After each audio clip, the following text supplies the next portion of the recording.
Candlestick patterns in stock market trading. Candlestick patterns क्या होती है? What is a candlesticks? Candlestick is a type of price chart used in technical analysis that displays the high, low, open and close prices of a stock for a specific period. Candlesticks के main दो component body और week क्या होता है हम graph की help से देखते हैं। फॉर एग्जांपल किसी पर्टिकुलर स्टॉक का प्राइस सुबह 9:15 था, लेट्स से 100 रुपीज। सुबह 9:15 100 रुपीज था। अब ये स्टॉक का प्राइस धीरे धीरे ऊपर बढ़ना चालू होता है और ये जाता है 120 रुपए तक। 120 रुपीज अराउंड 11:30 बजे। 11:30 बजे तक प्राइस बढ़ रहा था, 120 रुपए तक ऊपर गया, फिर इसका प्राइस नीचे आना चालू होता है और ये गिरता है 80 रुपए तक।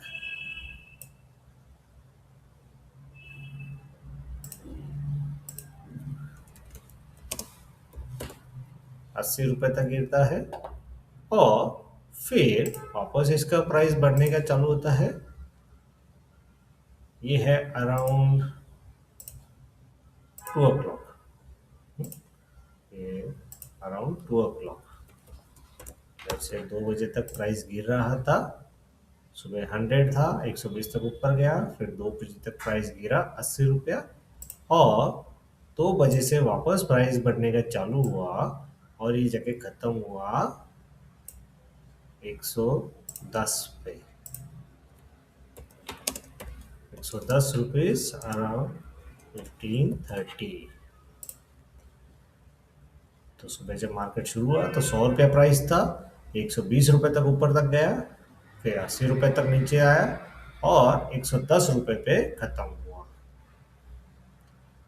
पूरे दिन की मूवमेंट यहाँ पे दिख रही है प्राइस में। अब इसको अगर मैं ग्राफिकली देखना चाहूँ तो कैसे देखूंगा? अगर इसको मैं प्राइस ग्राफिक के ऊपर देखना चाहूँ तो मैं कैसे देखूंगा? तो मैं सारे के सारे प्राइजेस को एक लाइन में लगा दूंगा।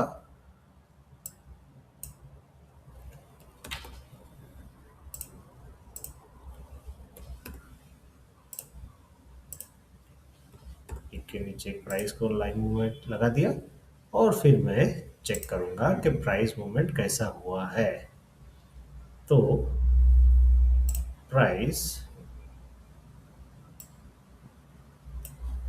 100 रुपीज से स्टार्ट हुआ था,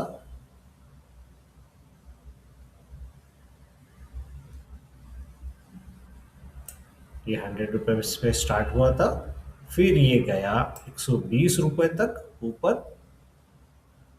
120 रुपए तक ऊपर गया, फिर बाद में नीचे आया 80 रुपए तक और 80 रुपए पे आने के बाद वापस ये गया 110 पे क्लोज हुआ। 110 के ऊपर क्लोजिंग हुआ। तो हमने क्या बोला था? ये हो गया इसका ओपन प्राइस, 100 पे ओपन हुआ, 120 तक ये हाई गया, फिर 80 रुपए तक ये लो गया और 110 के ऊपर क्लोज हुआ। ओपन और क्लोज के बीच के पार्ट को हम बोलेंगे बॉडी। तो ये क्या है मेरा? बॉडी। ये बन गया मेरा बॉडी। और उसके ऊपर के पार्ट को क्या बोलेंगे? अपर विक, लोअर विक। मैं लिख लेता हूं, ये है मेरा बॉडी, ये है अपर विक और ये है लोअर विक।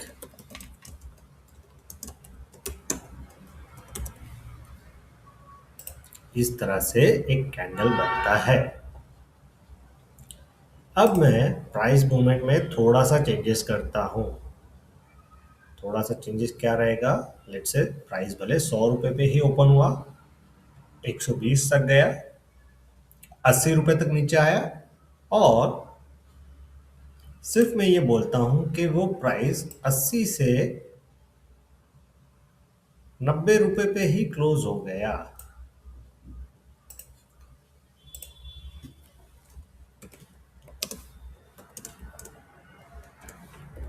3:30 बजे 90 रुपए पे क्लोज हो गया, हो सकता है। तो 100 पे शुरुआत हुई, 120 पे गया, 80 रुपए तक नीचे आया, सिर्फ खत्म हुआ 90 रुपीज पे। तो अगर मैं इसको ग्राफ पे देखना चाहूँ तो कैसे दिखेगा, मुझे प्राइस बैंड पे अगर देखना चाहूँ तो क्या हुआ था।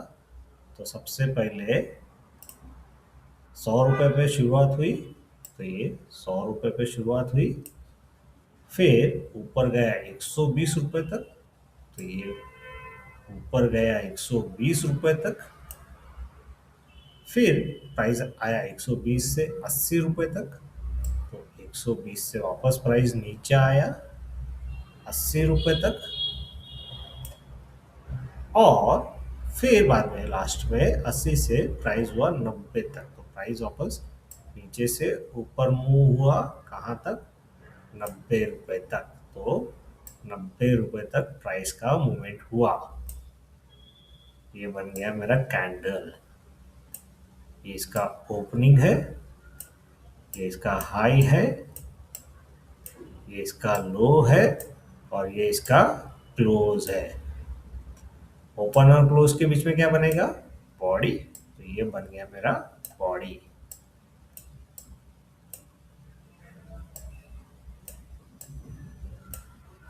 ये बन गया मेरा बॉडी। ऊपर के पार्ट को क्या बोलेंगे, अपर विक, और नीचे के पार्ट को क्या बोलेंगे, लोअर विक।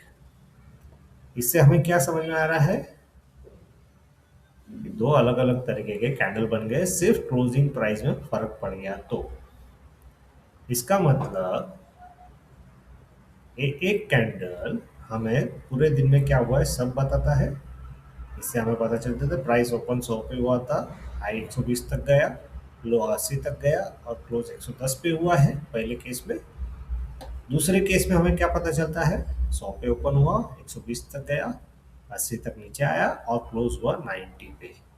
ये दूसरा सिनेरियो में ये पता चलता है। तो दोनों ही केस में हमें कैंडल क्या बताता है, पूरे दिन में क्या हुआ है क्या नहीं। अब 100 और 110 के बीच में बॉडी बना ग्रीन वाला।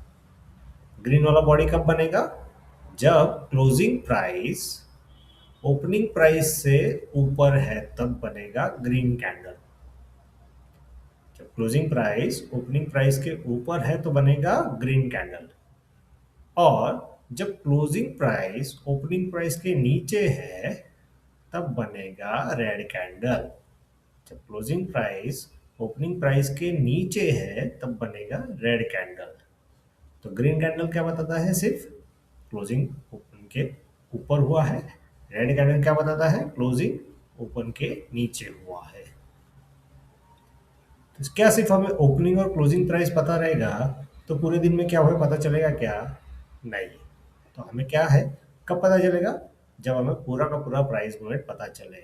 जब हम 100, 120, 80 और 90 सारे के सारे नंबर्स पता रहेंगे तभी हमें पता चलेगा कि कैंडल में हुआ क्या है, पूरे दिन में क्या हुआ है। तो उसी तरह से जब आप कैंडल देखते हैं तो आपको सब कुछ पता होना चाहिए, ओपन, हाई, लो और क्लोज। तो सिर्फ बॉडी नहीं देखनी है, हाई और लो का पॉइंट्स भी देखना है। अब कैंडलस्टिक में सबसे ज़्यादा ये प्राइस में, ये जब आपने प्राइस मूवमेंट देखा, इस पे सबसे ज़्यादा बाइंग प्रेशर कहाँ पे था, 100, 120, 80 या 110। बाइंग प्रेशर सबसे ज़्यादा है 80 रुपीज़ के लेवल पे। क्यों, क्योंकि प्राइस नीचे आ रहा था, उसने उसे रोक के ऊपर लेके गया। तो ये बाइंग प्रेशर सबसे ज़्यादा यहाँ पे ही है।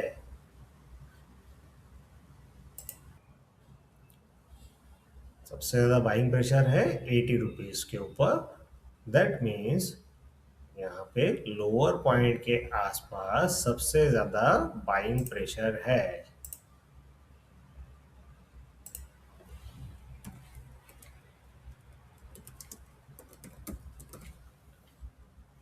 सबसे ज्यादा सेलिंग प्रेशर कहाँ पे है? ऊपर की तरफ। प्राइस 120 से नीचे आते आते 80 रुपीज तक आ गया। तो ये हाई पॉइंट्स के ऊपर सबसे ज्यादा सेलिंग प्रेशर है।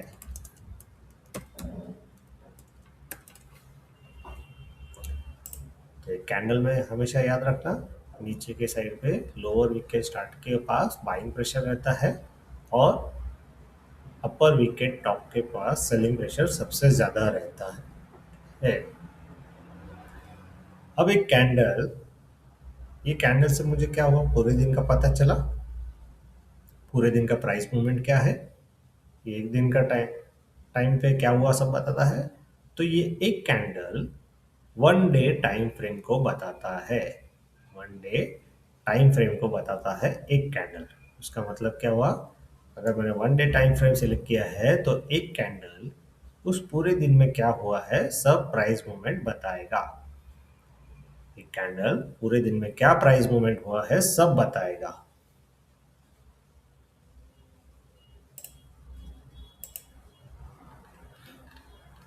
तो अगर 5 मिनट का टाइम फ्रेम का कैंडल है तो कैंडल से क्या बताएगा, हर कैंडल बताएगा 5 मिनट में उस प्राइस मूवमेंट क्या क्या हुआ है। तो उसका पिछले 5 मिनट का ओपन हाई लो क्लोज कैसा था उसके हिसाब से कैंडल बना के बताएगा। अगर 1 घंटे का टाइम फ्रेम है तो हर एक कैंडल मुझे 1 घंटे के अंदर क्या हुआ है प्राइस मूवमेंट वो बताएगा। अगर डेली है तो वन डे टाइम फ्रेम हो गया और वो मुझे बताएगा हर दिन क्या प्राइस मूवमेंट हुआ है। हर एक कैंडल मुझे